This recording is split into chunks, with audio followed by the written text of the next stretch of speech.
മുസ്ലിങ്ങൾ ഒരിക്കലും ഈ രാജ്യത്തിന് ഒരിക്കലും ഭീഷണി, പക്ഷേ മുസ്ലിം സംഘടനകൾ പലതുമാണ്.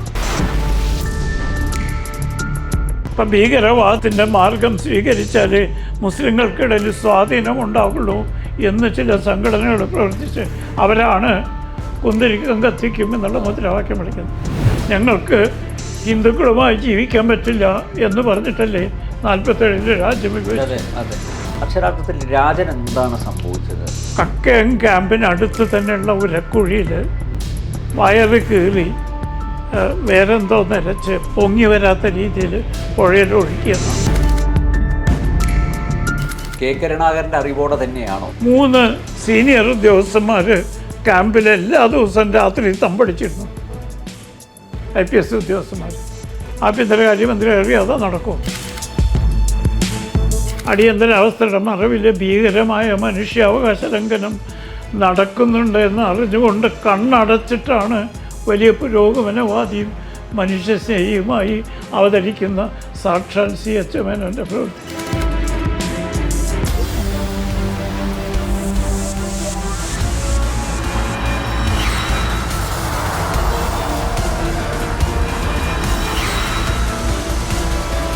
പ്രശസ്ത അഭിഭാഷകനും നിയമജ്ഞനുമായ അഡ്വക്കേറ്റ് കെ രാംകുമാറുമായുള്ള അഭിമുഖത്തിൻ്റെ 2ാം ഭാഗത്തിലേക്ക് സ്വാഗതം. LDFും UDFും മാറി മാറി വരുന്നത് ഈ ഒരൊറ്റ കാര്യം പറഞ്ഞിട്ടില്ലേ? കാരണം ഇങ്ങനെ ഒരു അരക്ഷിതാവസ്ഥയിലാണ് ഇവിടുത്തെ ന്യൂനപക്ഷ വിഭാഗം. ഒരു പാർട്ടി അധികാരത്തിൽ വന്നു കഴിഞ്ഞാൽ, ഇപ്പോൾ BJP അധികാരത്തിൽ വന്നു കഴിഞ്ഞാൽ നിങ്ങൾ സുരക്ഷിതരല്ല, അങ്ങനെ ഒരു നറേറ്റീവ് വെച്ചല്ലേ ഇവർ വോട്ട് നേടുന്നത്? ആണ്. അതെ. ഇപ്പോൾ കേരളത്തെ സംബന്ധിച്ചിടത്തോളം മുസ്ലിങ്ങളുടെ ആധികാരികമായ നേതൃത്വം പറയുന്നത് കേരളം പോലെ മുസ്ലിങ്ങൾക്ക് വളരാനും വികസിക്കാനും അവസരങ്ങൾ തേടാനും മറ്റൊരു സംസ്ഥാനമല്ല. അരക്ഷിതാവസ്ഥയാണ് അവർക്കുള്ളത്.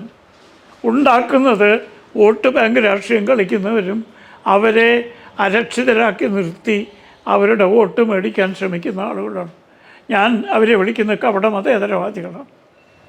എൻ്റെ അഭിപ്രായത്തിൽ മുസ്ലിങ്ങൾ ഒരിക്കലും ഈ മുസ്ലിങ്ങളും ഒറ്റപ്പെട്ട് ഈ രാജ്യത്തിന് ഒരിക്കലും ഭീഷണി, പക്ഷേ മുസ്ലിം സംഘടനകൾ പലതുമാണ്. ഇപ്പം ഭീകരവാദം ത്തിൻ്റെ മാർഗം സ്വീകരിച്ചാൽ മുസ്ലിങ്ങൾക്കിടയിൽ സ്വാധീനം ഉണ്ടാവുള്ളൂ എന്ന് ചില സംഘടനകൾ പ്രവർത്തിച്ച് അവരാണ് കുന്തിരിക്കം കത്തിക്കും എന്നുള്ള മുദ്രാവാക്യം വിളിക്കുന്നത്. പക്ഷേ താരതമ്യേന ഭേദപ്പെട്ടതാണെന്ന് നമ്മൾ തെറ്റിച്ചിരുന്ന ഇന്ത്യൻ മുസ്ലിം ലീഗിൻ്റെ പ്രവർത്തകർ വരെ ഇപ്പോൾ ആ വഴിക്ക് പോകുന്നു. അത് അപകടകരമായിട്ടുള്ള അപകടകരം മാത്രമല്ല, ഞാൻ ഉപയോഗിക്കുന്ന ഭാഷ തെറ്റാണെങ്കിൽ ക്ഷമിക്കണം. ഞാൻ ഇത് ഉദ്ദേശിക്കുന്നത് ഇപ്പോൾ കഴിഞ്ഞ തദ്ദേശ തെരഞ്ഞെടുപ്പിൽ ഒരു ജിഹാദി മുന്നണിയാണ് ഇവിടെ രൂപം കൊണ്ടത്. 5 മുസ്ലിം സംഘടനകൾ, Muslim League, Jamaat Islami, PDP, welfare party, popular front, ഈ 5 മുന്നണികളുടെ മുസ്ലിം ഏകീകരണമായിരുന്നു അവരുടെ ലക്ഷ്യം. ആ ഏകീകരണം നടത്തിയിട്ട് ഇപ്പോൾ മറ്റ് രാഷ്ട്രീയ കക്ഷികളോട് വിലപേശാണ്. അത് പ്രധാനമായും എൻ്റെ വിനീത അഭിപ്രായത്തിൽ അതിന് ഉത്തരവാദി കോൺഗ്രസ്സാണ്. കോൺഗ്രസിൻ്റെ പ്രീണന നയം കൊണ്ടാണ് സത്യം പറയുകയാണെങ്കിൽ ഇന്ത്യൻ യൂണിയൻ മുസ്ലിം ലീഗിന് കേരളത്തിലും ഇന്ത്യയിലും രാഷ്ട്രീയ രംഗത്ത് ഇത്രയും പ്രാമാണ്യം കിട്ടിയത്. കാരണം മുസ്ലിങ്ങൾക്ക് സ്വന്തം സംഘടന ഉണ്ടാക്കാൻ സ്വാതന്ത്ര്യമുണ്ട്. അവരുടെ അവശതകൾ, അവരുടെ പരാധീനതകൾ, അവരനുഭവിക്കുന്ന അസമത്വങ്ങൾ, ഇതൊക്കെ വിളിച്ചു പറയാൻ മുസ്ലിം സംഘടന തീർച്ചയായിട്ടും നമ്മുടെ ഭരണഘടന. പക്ഷേ അത് മറ്റ് സമുദായങ്ങളെ പ്രകോപിപ്പിച്ചുകൊണ്ടല്ല, വിദ്വേഷത്തിൻ്റെ ഭാഷ സംസാരിച്ചുകൊണ്ടല്ല. ഞങ്ങൾക്ക് ഹിന്ദുക്കളുമായി ജീവിക്കാൻ പറ്റില്ല എന്ന് പറഞ്ഞിട്ടല്ലേ 47 രാജ്യം വിഭജിച്ചത്. എന്നിട്ട് അതും പോരാ. ഇപ്പോൾ ഞാൻ മലബാർ പ്രദേശത്തുകാരനാണ്. ഞാൻ വിദ്യാർത്ഥിയായിരിക്കുമ്പോൾ സ്വാതന്ത്ര്യ സമരകാലത്ത് കേട്ട മുദ്രാവാക്യമാണ് 8 അണയ്ക്ക് കത്തി വാങ്ങി കുത്തി വാങ്ങി പാകിസ്ഥാൻ. ആ ചിന്ത നിർഭാഗ്യവശാൽ ഇപ്പോൾ വീണ്ടും പുനഃപ്രവേശനം ചെയ്തിരിക്കുകയാണ്. അത് ഭയങ്കര അപകടമാണ്. അല്ല, പാർട്ടിയുടെ പേരിൽ മുസ്ലിം എന്നുണ്ട്, പക്ഷേ ഇപ്പോഴും മുസ്ലിം ലീഗ് മതേതര പാർട്ടി എന്നാണ് മുസ്ലിം ലീഗ് മാത്രമല്ല CPM-ഉം കോൺഗ്രസും ഒക്കെ പറയുന്നു. അവിടെയാണ് പ്രശ്നം. ഇപ്പോൾ ലീഗിൻ്റെ തലവൻ എപ്പോഴും മതമേധാവിയാണ്.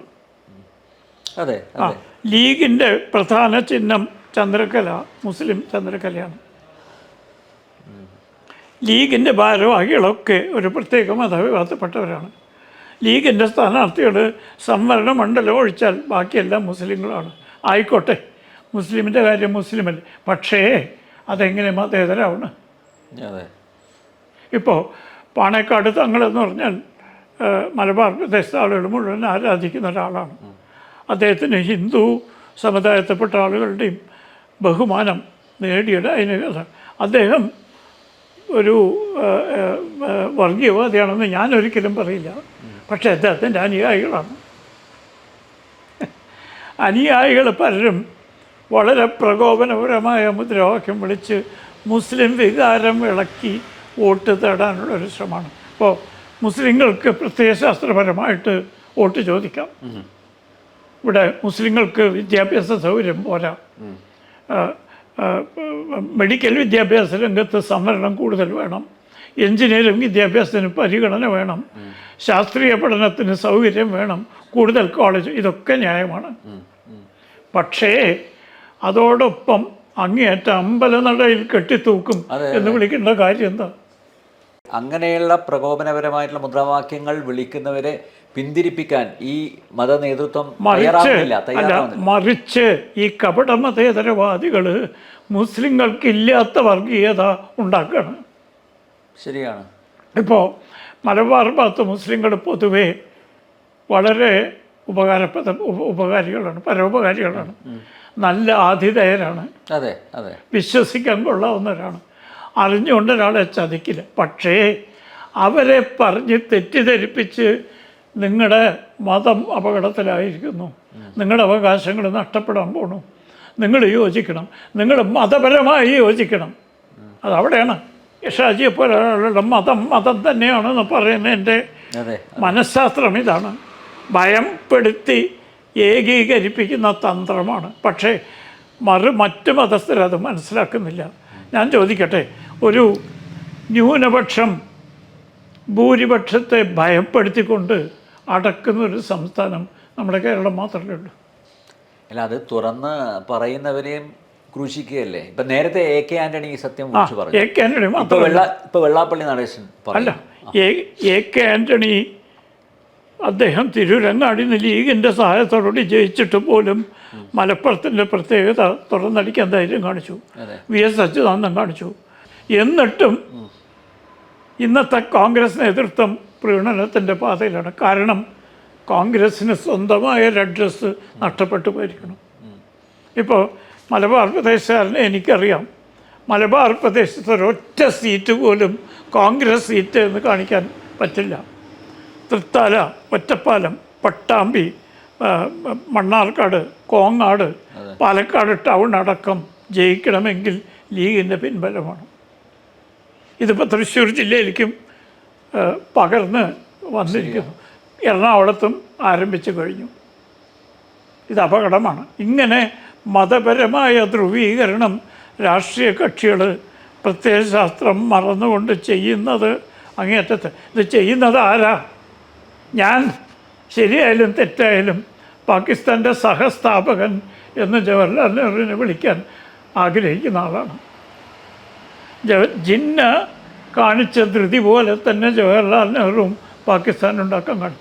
ആ ജവഹർലാൽ നെഹ്റു പറഞ്ഞു ലീഗ് ചത്ത കുതിരയാണ്. അതെ. പക്ഷെ അദ്ദേഹത്തിൻ്റെ അനുയായികൾ അതിനെ പടക്കുതിരയാക്കി മാറ്റി. അവരുടെ നിലനിൽപ്പിന് ഇപ്പം കേരളത്തിലൊരു തിരഞ്ഞെടുപ്പ് നടന്നാൽ കോൺഗ്രസ്സിന് ലീഗിൻ്റെ സഹായമില്ലാതെ ഒരൊറ്റ സീറ്റ് പോലും കിട്ടില്ല. താങ്കൾ ഒരുപാട് കാലം പരിചയ സമ്പന്നതയുള്ള മാധ്യമ പ്രവർത്തകനാണല്ലോ. ഒരു കോൺഗ്രസ് സീറ്റ് എന്ന് കേരളത്തിൽ കാണിച്ചു തരാൻ പറ്റുമോ? ഒരു കോൺഗ്രസ് സീറ്റ്, CPM സീറ്റ് ഞാൻ കാണിച്ചു തരാം, കേരള കോൺഗ്രസ് സീറ്റ് ഞാൻ ചൂണ്ടിക്കാണിക്കാം, ലീഗ് സീറ്റ് ഇഷ്ടം പോലെ ഞാൻ ചൂണ്ടിക്കാണിക്കാം. പക്ഷേ ഒരു കോൺഗ്രസ് സീറ്റ് 140 അസംബ്ലി മണ്ഡലത്തിൽ ഒരൊറ്റ ഒന്ന് താങ്കളെപ്പോലെ പരിചയസമ്പന്നനായ ഒരു മാധ്യമപ്രവർത്തനം ചൂണ്ടിക്കാണിക്കാൻ പറ്റുമോ? ഈ ബലഹീനതയാണ് കോൺഗ്രസിനെ ലീഗിനെ പ്രീണിപ്പിച്ച് അവരുടെ ദാസ്യവൃത്തി ചെയ്യാൻ പ്രേരിപ്പിക്കുന്നു. അത് അപകടകരമാണ്. അവരും മനസ്സിലാക്കുന്നില്ല അതിൻ്റെ അപകടം. കാരണം ഈ മനോഭാവമാണ് രാജ്യത്തിൻ്റെ വിഭജനത്തിൽ എത്തിച്ചത്. അന്ന് കർക്കശമായ നിലപാടെടുത്തിരുന്നെങ്കിൽ, സർദാർ പട്ടേലോ നേതാജി സുഭാഷ് ചന്ദ്രബോസോ എടുത്തിരുന്ന നിലപാടെടുത്തിരുന്നെങ്കിൽ രാജ്യം വിഭജിക്കപ്പെടുമായിരുന്നില്ല. നമ്മൾ ഭൂമിശാസ്ത്രപരമായ സമീപനമല്ല. ഞാൻ നേരത്തെ പറഞ്ഞ പോലെ ഹിമാലയത്തിൻ്റെയും ഹിന്ദു സമുദ്രത്തിൻ്റെയും ഇടയിൽ താമസിക്കുന്ന ഒരു പൊതുവായ സംസ്കാരമുള്ള ആളുകളാണ് ഹിന്ദുക്കൾ. അതിൽ മുസ്ലിമുണ്ട്, ക്രിസ്ത്യാനിയുണ്ട്, ജൈനരുണ്ട്, ബുദ്ധരുണ്ട്. നമുക്ക് സിന്ധു ഇന്നും ഹിന്ദുക്കൾക്ക് വളരെ പ്രധാനമാണ്. നമ്മുടെ മതപരമായ കർമ്മങ്ങളിൽ സിന്ധു ഗംഗ ജമുന എന്ന മന്ത്രം നമ്മൾ ചെല്ലുന്നുണ്ട്. നമുക്ക് ശബരിമല സ്വർണ്ണക്കൊള്ള കൂടി ഒന്ന് പരാമർശിച്ച് പോകാം അല്ലേ? അയ്യപ്പൻ്റെ സ്വത്തുവകകൾ കൊള്ളയടിച്ചിട്ടും കവർച്ച ചെയ്യപ്പെട്ടിട്ടും ഇപ്പോഴും എനിക്ക് തോന്നുന്നു ഈ കേരളത്തിലെ ഹിന്ദുക്കളെ സംബന്ധിച്ചിടത്തോളം, അല്ലെങ്കിൽ ഈ വിശ്വാസികളെ സംബന്ധിച്ചിടത്തോളം ഇത് വലിയൊരു ഗുരുതരമായിട്ടുള്ള പ്രശ്നമായിട്ട് അവർക്ക് ഇപ്പോഴും തോന്നുന്നില്ല എന്നുള്ളത് അതിശയപ്പെടുത്തുന്നില്ല. തീർച്ചയായിട്ടും. കാരണം ഇത്രയും തെക്കേ ഇന്ത്യയിൽ ഹിന്ദുക്കൾ ഇത്രയും ഏകീകരണം കാണിച്ച് ആചാരങ്ങളൊക്കെ കൃത്യമായി അനുസരിച്ച് ആരാധിക്കുന്ന ഒരു ദേവൻ വേറെയില്ല. ഇവിടെ വ്യവസായങ്ങളില്ല. കേരളത്തിലെ ഏറ്റവും വലിയ ലാഭകരമായ വ്യവസായം ശബരിമലയാണ്. കോടികളുടെ കാശ് അന്യ സംസ്ഥാനക്കാർ അവിടെ ശബരിമലയിൽ കൊണ്ട് നിക്ഷേപിക്കുന്നുണ്ട്. അതിൽ നിന്ന് കട്ട് സ്വന്തം സ്വാർത്ഥ താല്പര്യത്തിന് ഉപയോഗിക്കുക എന്ന് പറഞ്ഞാൽ അതിൽ പരം മോശമായൊരു കാര്യം നമുക്ക് ആലോചിക്കാൻ പറ്റും. അല്ല, അതിനൊക്കെയുള്ള വഴി ഒരുക്കി കൊടുക്കുകയല്ലേ നമ്മുടെ ഭരണത്തിലിരിക്കുന്നവർ അല്ലേ? കള്ളന്മാർക്ക് ഇപ്പോഴും പരവതാനി വിരിച്ചു കൊടുക്കുന്നു. ഉദാഹരണത്തിന് ആ എ പത്മകുമാർ ഇപ്പോഴും പാർട്ടി ജില്ലാ കമ്മിറ്റി അംഗമായിട്ട് തുടരുകയാണ്. അല്ല, അങ്ങനെയല്ല. ദൈവത്തിൽ വിശ്വസിക്കുന്നതും മതത്തിൽ വിശ്വസിക്കുന്നതും പ്രത്യയശാസ്ത്രപരമായി തെറ്റാണ് എന്ന് പറയുന്ന ആളുകൾ ഈ അമ്പലങ്ങളിൽ എന്തിനത്രയും താല്പര്യമുണ്ട്? അപ്പം ആ താല്പര്യം സ്വാർത്ഥോന്മുഖമാണ് എന്നുള്ളത് പരസ്യമായി വ്യക്തം. ഏത് അഫിഡവിറ്റിലും ഒപ്പിട്ട് കൊടുക്കാൻ തയ്യാറാണ് സ്ഥാനം കിട്ടാൻ വേണ്ടി. അത്രയും രാഷ്ട്രീയ കാപട്യം പരസ്യമായി പ്രകടിപ്പിച്ച ഒരു സംസ്ഥാനം വേറെ ഉണ്ടോ? ചുരുക്കത്തിൽ ചില രാഷ്ട്രീയ കക്ഷികളുടെ കയ്യിൽ ഒരു ഹിന്ദുക്കളുടെ ആരാധനപാത്രമായൊരു ദൈവം, കോടിക്കണക്കിന് വരുമാനം കിട്ടുന്ന ഒരു ദേവസ്വം കളിപ്പാവയായിട്ട് മാറിയിരിക്കുകയാണ്. ആരും ചോദിക്കാനും പറയാനുമില്ല. അല്ല, ഈയിടെ കോടതിയും ചോദിച്ചല്ലോ, ഹൈക്കോടതിയും ചോദിച്ചല്ലോ, ദേവസ്വം ബോർഡിൻ്റെ ആവശ്യം എന്താണ്? ഉണ്ണികൃഷ്ണൻ പൊറ്റി പോലുള്ള ആളുകൾ തീരുമാനിച്ചു കഴിഞ്ഞാൽ പിന്നെ ദേവസ്വം ബോർഡിന് എന്ത് പ്രസക്തി എന്നുള്ള ചോദ്യം. എൻ്റെ വിനീത അഭിപ്രായത്തിൽ ഇതിന് നമ്മൾ മറ്റ് സമുദായങ്ങളെ കുറ്റം പറയാൻ ഹിന്ദുക്കൾക്ക് അവകാശമുണ്ടെന്ന് എനിക്ക് തോന്നുന്നില്ല. അവരുടെ അനാസ്ഥയും അലക്ഷ്യബോധവും അപകർഷബോധവും കൊണ്ട് തന്നെയാണ് ഇതൊക്കെ സംഭവിക്കുന്നത്. ഹിന്ദുക്കളുടെ ക്ഷേത്രങ്ങൾക്ക് ക്ഷീണം പറ്റിയാൽ നമ്മുടെ 5000 കൊല്ലത്തെ പാരമ്പര്യവും സംസ്കാരമാണ് നഷ്ടപ്പെടുന്നത്. വെറും ഒരു ആരാധനയല്ല. അത് മനസ്സിലാക്കാനുള്ള വകതിരിവ് ഭൂരിപക്ഷ സമുദായം എന്നുള്ളത് ഇപ്പോൾ ഒരു ബാധ്യതയായി മാറിയിരിക്കുക. ഒരു തരം അപകർഷബോധമാണ്. അത് മാറ്റി ഞാൻ പറയുന്നത് മതപരമായ വേർതിരിവ് വേണ്ട, ഹിന്ദുക്കൾക്ക് എന്തെങ്കിലും പ്രത്യേകത വേണ്ട, ഹിന്ദുക്കളോട് പ്രത്യേക ആനുകൂല്യങ്ങളൊന്നും കൊടുക്കണ്ട. പക്ഷേ ഹിന്ദു എന്ന നിലനിൽപ്പ് നഷ്ടപ്പെട്ടു പോയാൽ നഷ്ടപ്പെടുന്നത് ഒരു മതമല്ല, രാജ്യത്തിൻ്റെ സംസ്കാരമാണ്. 5000 കൊല്ലം പഴക്കമുള്ള ഇതാണ്. ഞാൻ 1-2 യോഗങ്ങളിൽ പറഞ്ഞു, കാറൽ മാർക്സ് ജനിക്കുന്നതിന് മുമ്പ് പരിത്രാണായ സാധുവിന ഈ രാജ്യത്ത് വന്നിട്ടുണ്ട്. ഈ ഇതര ആരാധനാലയങ്ങളുടെ കാര്യത്തിലാണ് ഈ കൊള്ള നടന്നതെങ്കിൽ അല്ലേ കേരളം കത്തുമായിരുന്നില്ലേ? തീർച്ചയായിട്ടും. മറിച്ച് ഹിന്ദുക്കളല്ലാത്ത മുഖ്യമന്ത്രിമാർ വന്നിട്ട് പോലും ആന്ധ്രാപ്രദേശിലെ തിരുപ്പതി ക്ഷേത്രം ഭംഗിയായി നടത്താനും അവിടെ നിന്നുള്ള മോഷണം കുറയ്ക്കാനുമുള്ള നടപടിയെടുക്കും. ഹിന്ദുക്കളല്ലാത്ത മുഖ്യമന്ത്രിമാർ വന്നിട്ടുണ്ട് അവിടെ. ആ കാഴ്ചപ്പാടിൻ്റെ വ്യത്യാസം. ശ്രീപത്മനാഭന്റെ സ്വത്തും കൊള്ളയടിക്കാനുള്ള ഒരു തീർച്ചയായിട്ടും അവിടെ നടക്കുന്നുണ്ടെന്ന് പറയുന്നു. യാതൊരു സംശയം. ശ്രീപത്മനാഭനോ ശബരിമല മാത്രമല്ല, മിക്കവാറും വരുമാനമുള്ള എല്ലാ ക്ഷേത്രങ്ങളിലും ഭീമമായ കൊള്ളയും തട്ടിപ്പും വഞ്ചനയും നടക്കുന്നുണ്ട്. അത് ഭരിക്കുന്നവരെ വേലി തന്നെ വിളവ് തിന്നുന്ന ഏർപ്പാടാണ്. ക്ഷേത്രഭരണത്തിൽ സർക്കാർ കൈകടത്തുന്നത് അത് എന്നേക്കുമായി അവസാനിപ്പിക്കേണ്ടതില്ലേ? അത് സാധ്യമാണോ? അത് കൃത്യമായി പറഞ്ഞാൽ വ്യക്തമായിട്ടും സാധ്യമാണ് എന്നൊരു മറുപടി പറയാൻ വിഷമമാണ്. കാരണം പല ഹിന്ദു ക്ഷേത്രങ്ങളും ഭരണപരമായി വളരെ മോശമായ അവസ്ഥയിലാണ്. Madras Indian religious endowment board act അത് സുപ്രീം കോടതി വരെ പോയി. സുപ്രീം കോടതി പറഞ്ഞു സർക്കാരിൽ വേണമെങ്കിൽ ഇടപെടാം. ഏത്?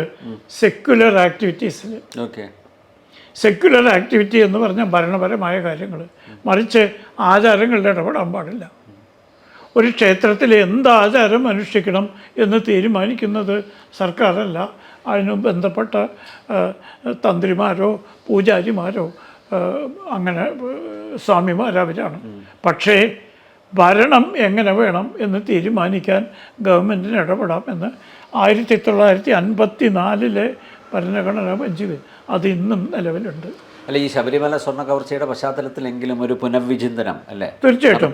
ഇപ്പോൾ ഇന്നത്തെ ഈ സാഹചര്യത്തിൽ ഒരു പുനർചിന്തനം അനിവാര്യ. പക്ഷേ അതിന് നിയമപരമായിട്ട് തടസ്സങ്ങളുണ്ട്. ഒന്ന്, കേരളത്തിൽ ഞാനീ പറഞ്ഞ മാതിരി 2 നിയമം നിലവിലുണ്ട്. നിലവിലുള്ളപ്പോൾ അതിനെ മറികടന്നുകൊണ്ട് കേന്ദ്ര നിയമം വന്നാൽ അപ്പോഴും ഭരണഘടനാപരമായ ചില പ്രശ്നങ്ങൾ ഉന്നയിക്കും. അല്ലെങ്കിൽ കേരളത്തിൽ നിലവിലുള്ള നിയമത്തിൻ്റെ പരിധിയിൽ വരാത്ത കാര്യങ്ങളെക്കുറിച്ച് നിയമം ഉണ്ടാക്കിയിട്ട് നിയന്ത്രണം ഏറ്റെടുക്കണം. എഗെയിൻ ഞാൻ ഈ കേസുകളുടെ കാര്യത്തിൽ വരികയാണ്. അപ്പോൾ ഔദ്യോഗിക ജീവിതത്തിൽ അഭിഭാഷക വൃത്തിയിലല്ലേ ഏറ്റവും താങ്കൾ എപ്പോഴും ഓർക്കാൻ ശ്രമിക്കുന്നത് അല്ലെങ്കിൽ ഓർത്തെടുക്കുന്നത് ഈ രാജൻ കേസ് തന്നെയായി. അതുമാത്രമല്ല, നമ്മുടെ കെ സുധാകരൻ്റെ തെരഞ്ഞെടുപ്പ് കേസ്, 2 കേസുകൾ അല്ലേ? ഈ അക്ഷരാർത്ഥത്തിൽ രാജൻ എന്താണ് സംഭവിച്ചത്? അത് അവസാനത്തെ ഫൈൻഡിങ് എന്താണ്? രാജനെ ആര് കൊലപ്പെടുത്തി? രാജൻ്റെ ചാരം പോലും കിട്ടിയില്ല എന്നുള്ളതാണ് അല്ലേ? എന്താണ് സംഭവിച്ചതെന്നുള്ളത് അന്വേഷിച്ചിട്ടുണ്ടോ?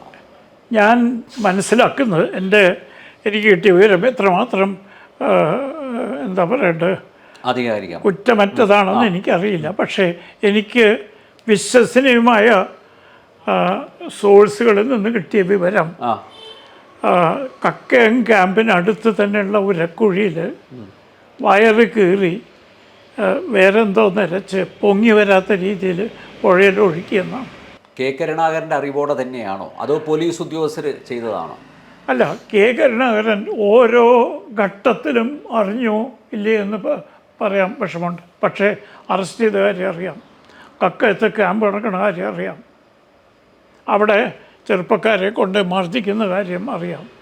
അതിന് പരോക്ഷമായി അദ്ദേഹം സമ്മതം മൂടിയിട്ടുണ്ട്. ഇതിനൊക്കെ പുറമെ വലിയ ബഹുമാന്യനാണ്, രാഷ്ട്രീയത്തിൽ ആദർശത്തിൻ്റെ ആൾരൂപമാണ് എന്ന് വിശ്വസിക്കുന്ന സി അച്യുതമേനോനാണ് ഇലക്ട്രിസിറ്റി ബോർഡിൻ്റെ ഗസ്റ്റ് ഹൗസ് ക്യാമ്പ് നടത്താൻ കൊടുത്തത്.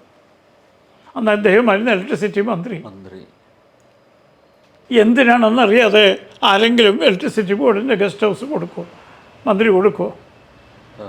അപ്പോൾ അരുതാത്തൊരു കാര്യത്തിനാണ് അടിയന്തരാവസ്ഥയുടെ മറവിൽ ഭീകരമായ മനുഷ്യാവകാശ ലംഘനം നടക്കുന്നുണ്ട് എന്ന് അറിഞ്ഞുകൊണ്ട് കണ്ണടച്ചിട്ടാണ് വലിയ പുരോഗമനവാദിയും മനുഷ്യസ്നേഹിയുമായി അവതരിക്കുന്ന സാക്ഷാൽ സി എച്ച് മേനോൻ്റെ പ്രവൃത്തി. അദ്ദേഹം മാന്യനാണ്, യാതൊരു സംശയമില്ല, അഴിമതി അടുത്ത് കൂടെ പോകാത്ത ആളാണ്. പക്ഷേ ഇതിന് കൂട്ടുനിന്നു അല്ലേ? പ്രത്യക്ഷത്തിലല്ല, പരോക്ഷമായിട്ട്. അതെ. ഈ കേസ് നടത്തിപ്പിൽ ഉള്ള ചാലഞ്ചസ് എന്തൊക്കെയായിരുന്നു? അല്ല, ഇപ്പോൾ ആ കേസിൻ്റെ എല്ലാ നടപടികളും അവസാനിച്ചല്ലോ. അല്ല, അന്ന് താങ്കൾ അനുഭവിച്ച ബുദ്ധിമുട്ടുകൾ വല്ലതും ഉണ്ടായിരുന്നോ? അല്ല, അങ്ങനെ അത്ര പറയത്തക്ക ഇതൊന്നും ഉണ്ടായിട്ടില്ല. വിമർശനങ്ങൾ ഉണ്ടായിട്ടില്ല, സ്വാഭാവികമാണല്ലോ. അല്ലാതെ ഒരു പ്രതികാര നടപടി ഒന്നും അഭിമുഖീകരിക്കേണ്ട ഒരു സന്ദർഭമൊന്നും ഉണ്ടായിട്ടില്ല.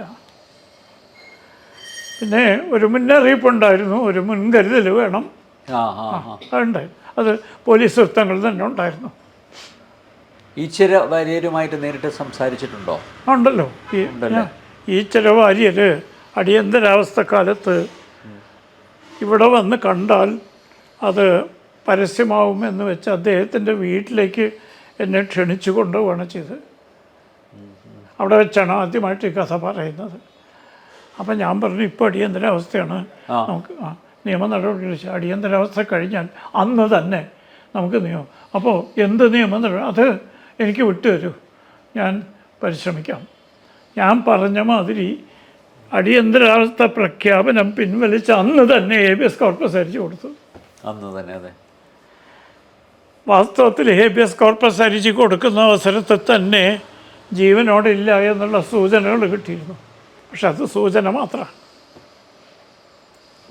അല്ല, ഈ രാഷ്ട്രീയ ചരിത്രത്തിൽ എപ്പോഴും കെ കരുണാകരൻ്റെ പേര് അടയാളപ്പെടുത്തുന്നത്, അതായത് അദ്ദേഹം അന്ന് വളരെ ഉറച്ച ചില നടപടികൾ കൈക്കൊണ്ടത് കൊണ്ടാണ് നക്സലിസമൊന്നും കേരളത്തിൽ ഇപ്പം മറ്റ് നമ്മുടെ സമീപ സംസ്ഥാനങ്ങളിലേതുപോലെ അത്രയും രൂക്ഷമായിട്ട് ഒരു വലിയൊരു ഭീഷണിയായിട്ട് വളരാത്തത് അതുകൊണ്ടാണെന്നൊക്കെ പറയുന്നുണ്ട്. അതിലെന്തെങ്കിലും അർത്ഥമുണ്ടോ? അതല്ല, ശ്രീ കെ കരുണാകരൻ ഇത്രയൊക്കെ പരിചയസമ്പന്നനാണെങ്കിലും ചില ഉദ്യോഗസ്ഥന്മാരെ അന്ധമായി വിശ്വസിച്ചു. മാത്രമല്ല, അവർക്ക് പൂർണ്ണ സ്വാതന്ത്ര്യം. അതെ, കൂടുതൽ സ്വാതന്ത്ര്യം കൊടുത്തു. അല്ലെങ്കിൽ ഇതുപോലൊരു ക്യാമ്പ് നടത്തുന്ന കാര്യം അറിഞ്ഞ് നിരപരാധികളെ അവിടെ കൊണ്ട് ഭേദ്യം ചെയ്യുക, അതിന് പ്രത്യേക പോലീസ് സേനയെ നിയുക്തരാക്കുക, കുപ്രസിദ്ധരായ മർദ്ദകരെ അവിടെ നിയോഗിക്കുക, ഇതൊക്കെ ആഭ്യന്തരകാര്യമന്ത്രി അറിയാതെ ചെയ്യാൻ പറ്റുമോ? 3 സീനിയർ ഉദ്യോഗസ്ഥന്മാർ ക്യാമ്പിൽ എല്ലാ ദിവസവും രാത്രി തമ്പടിച്ചിരുന്നു. IPS ഉദ്യോഗസ്ഥന്മാർ. ആഭ്യന്തരകാര്യമന്ത്രി അറിയാതെ നടക്കുമോ? അതിൻ്റെ കൂടെയാണ് ഞാൻ പറഞ്ഞ നേരത്തെ കൂട്ടി വായിക്കണം, ഇലക്ട്രിസിറ്റി ബോർഡ്, ഗസ്റ്റ് ഹൗസ് എങ്ങനെ കിട്ടി. അർബൻ നക്സലുകളുടെ സാന്നിധ്യമൊക്കെ ഇപ്പോൾ ഉണ്ട് നമ്മുടെ നാട്ടിൽ. പല രാഷ്ട്രീയ പാർട്ടികളുടെയും പരോക്ഷമായിട്ടുള്ള പിന്തുണ അത്തരം പ്രസ്ഥാനങ്ങൾക്ക് ലഭിക്കുകയും ചെയ്യുന്നുണ്ട്, അല്ലേ? അതും കേരളത്തെ സംബന്ധിച്ചിടത്തോളം വലിയൊരു ഭീഷണിയല്ലേ. ഇപ്പോൾ നോക്കൂ, പോപ്പുലർ ഫ്രണ്ട് ഓഫ് ഇന്ത്യ അത് നിരോധിച്ചു, ആ സംഘടനയെ നിരോധിച്ചു. പക്ഷേ എങ്കിലും ഇപ്പോഴും അണ്ടർഗ്രൗണ്ടിൽ കൃത്യമായിട്ടുള്ള വർക്കുകൾ നടക്കുന്നുണ്ട്. കഴിഞ്ഞ ദിവസം NIA ചില കേന്ദ്രങ്ങളിലൊക്കെ റെയ്ഡ് നടത്തിയിരുന്നു. അതേപോലെ സമാനമായിട്ടുള്ള രീതിയിൽ ഈ അർബൻ നക്സലുകളും വളർന്നു വരുന്നില്ലേ കേരളത്തിൽ? കേരളത്തിൽ ഛത്തീസ്ഗഡിലോ ഒറീസയിലോ മധ്യപ്രദേശിലോ ഉള്ള പോലെ നക്സൽ ഭീഷണി നിലനിൽക്കുന്നില്ല. വളരെ പരിമിതമായി വയനാട്ടിലെ ചില പ്രദേശത്തും അട്ടപ്പാടിയിലും മാത്രം നിൽക്കുന്നതാണ്. അവരത്ര അപകടകാരികളല്ല. കാരണം അവർ പണപ്പിരിവ് നടത്തി ഭീഷണിപ്പെടുത്തി പണപ്പിരിവ് നടത്താനാണ് അവിടെ വരുന്നത്. അതല്ലാതെ കൊലപാതകം നടത്തി അക്രമപ്രവൃത്തികൾ ചെയ്യുന്നില്ല. പക്ഷേ ഇത് നിയന്ത്രിക്കാനും മറ്റേ വേണ്ടി വന്നാൽ നിരോധിക്കാനും ഭീമമായ കേന്ദ്ര ഫണ്ട് കൊടുക്കുന്നുണ്ട്. അത് മാറ്റാനാണ് ഈ ഇമ്പാച്ചി പറയുന്നത്. താങ്കൾ ശ്രദ്ധിച്ചിട്ടുണ്ടോ എന്നറിയില്ല, ഒരു ഘട്ടത്തിൽ ഒരു നക്സൽ നേതാവിനെ വയനാട്ടിൽ കൊലപ്പെടുത്തി. ഒരു കല്യാണ പെണ്ണിനെ കൊണ്ടിരുന്ന പോലെയാണ് അദ്ദേഹത്തിൻ്റെ ശവശരീരം പോലീസുകാർ കൊണ്ടുവന്നത്. എന്തൊരു ആഭാസകരമായ കാഴ്ചയായിരുന്നു.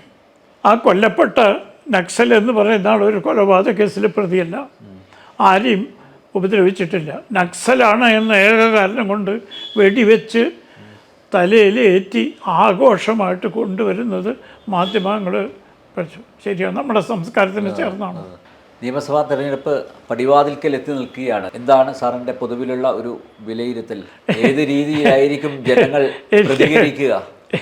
രാഷ്ട്രീയ കാര്യങ്ങൾ എനിക്കൊന്നും ഈ സർക്കാരിലുള്ള പ്രതീക്ഷ നഷ്ടപ്പെട്ടു എന്ന് തോന്നുന്നു, അല്ലേ? അതല്ല, എനിക്ക് രാഷ്ട്രീയ കാര്യങ്ങളെക്കുറിച്ച് ആധികാരികമായി പറയാനുള്ള പരിചയജ്ഞാനമില്ല. കാരണം എൻ്റെ രംഗം രാഷ്ട്രീയമല്ല, രാഷ്ട്രീയമാവാൻ ഞാൻ ആഗ്രഹിക്കുന്നുമില്ല. കാരണം നമ്മുടെ നിലവിലുള്ള രാഷ്ട്രീയക്കാരുടെ പ്രവർത്തനം കാണുമ്പോൾ വാസ്തവത്തിൽ ആ രംഗം നമുക്ക് പറ്റിയതല്ല എന്നൊരു തോന്നലുണ്ട്. പക്ഷേ കാര്യങ്ങളൊക്കെ മനസ്സിലാക്കാനും എന്തൊക്കെയാണ് ഉണ്ടാകുന്നത് ശ്രദ്ധിക്കുന്നുണ്ട്. സർക്കാരിനെതിരായിട്ട് വലിയ വികാരം നിലനിൽക്കുന്നുണ്ട്. പക്ഷേ അത് അവരെ പരാജയപ്പെടുത്താൻ മാത്രമുണ്ട് എന്ന് ഞാൻ കരുതുന്നില്ല. ഇവിടെ തിരഞ്ഞെടുപ്പ് നടക്കുന്നതും തിരഞ്ഞെടുപ്പ് ജയിക്കുന്നതും പ്രത്യയശാസ്ത്രങ്ങളുടെ പിൻബലം കൊണ്ടല്ല. ജാതിമത ഏകീകരണത്തിൻ്റെയും ഭീമമായ സാമ്പത്തിക സഹായവും ഇത് രണ്ടും കൊണ്ടാണ് ഇവിടെ തിരഞ്ഞെടുപ്പുകൾ ജയിക്കുന്നത്. ഇത് രണ്ടും സാധിക്കുന്ന ഗ്രൂപ്പുകൾ ജയിച്ചു വരും. അതിൻ്റെ ഒരു ഉദാഹരണമാണ് പഞ്ചായത്ത് തിരഞ്ഞെടുപ്പിൽ ഞാൻ ജിഹാദി ഏകീകരണം എന്ന് പറയുന്നത്. പക്ഷേ അതിൻ്റെ ഒരു പുനരാവർത്തനം നിയമസഭാ തിരഞ്ഞെടുപ്പിൽ ഉണ്ടാകാൻ സാധ്യത വളരെ പരിമിതമാണ്. വളരെയധികം നന്ദി. Okay, thank you very much.